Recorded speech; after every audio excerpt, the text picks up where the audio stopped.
મિત્રો આપણે જે અગાઉ વાત કરી કરજણ જોડે આવેલા ફાર્મની મુલાકાત, એમાં એમનું આ બીજું ખેતર છે કરજણમાં.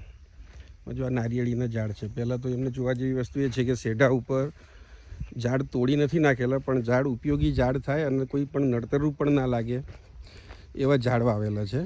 લગભગ 350 જેટલા નારિયેળીના ઝાડ છે એમના. પહેલાં તો આખું વરસ એ લીલા નારિયેળ પી શકે છે, પાણી પી શકે છે. આવતા મહેમાનો, વિઝિટર્સ જે કોઈ આવે એમને પણ એ સરસ મજાની મહેમાનગતિ કરાવી શકે છે. ત્યાર પછી હવે જે આપણે ખેતરમાં જઈ રહ્યા છીએ વાડીમાં, એ બહુ જોવા જેવું છે. અહીંયા બધા જ પ્રકારના ફ્રૂટ છે. જામફળ પણ મળે, આંબા પણ મળે. આંબા પણ દશેરી, મલ્લિકા, કેસર, જમ્બો કેસર, તમામ પ્રકારના આંબાઓ છે એમની જોડે. આપણે જોઈ રહ્યા છીએ કે સાહેબ જમ્બો કેસર છે. હજુ પણ કહું છું, કોની વાડી છે, શું છે, એમનો પરિચય આપણે પછી કરીશું લાસ્ટમાં. જો નારિયેળ પણ છે, કેરી પણ પુષ્કળ છે, લીંબુ પણ એટલા જ વાવેલા છે અંદર.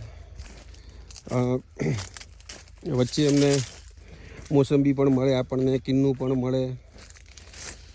તમામ વસ્તુઓ અહીંયા ઉપલબ્ધ છે એમની પાસે. ફરીથી ખાસિયત એ છે કે જમીન કેવી છે, બ્લેક સોઇલ છે એકદમ. બ્લેક સોઇલને પણ એકદમ ભરભરી બનાવી.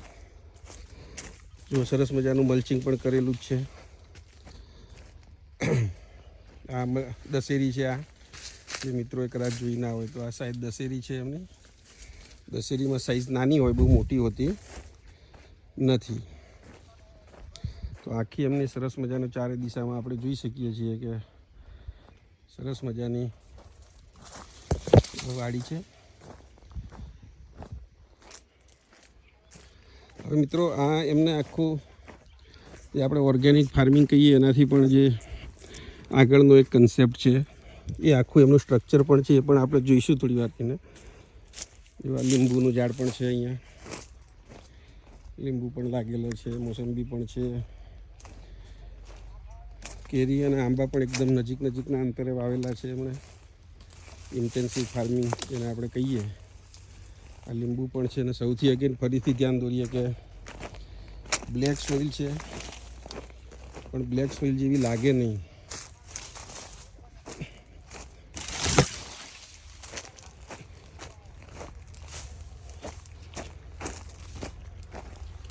મજાની વાત એ છે કે પોતે ખેડૂત નથી. જો આપણે ખાસ ઘાસ ઉખાડ્યું, આપણે કોઈ પણ જગ્યાએથી એમને તમે જમીનમાંથી ઘાસ ઉખાડો, તરત ઓછી મહેનતથી તરત ઉખડી જાય છે. આપણે મોટું ઘાસ જોઈએ દાખલા તરીકે, એ તરત ઉખડી જાય.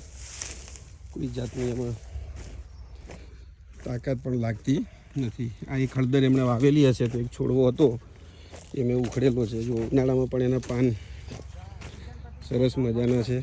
અને હળદરનો કલર જુઓ તમે. સ્મેલ તો એની અહીંયા આવો તો જ માણવા મળે.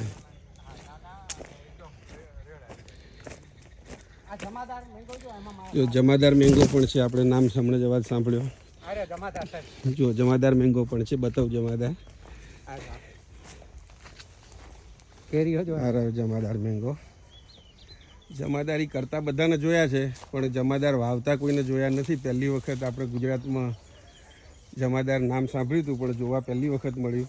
ફરીથી કહું છું કે આપણે અહીંયા જેમની વાડી છે અને જેમના થકી પરિચય થયો છે, એ મહામુરબ્બીનો આપણે પછી છેલ્લે પરિચય કરીશું.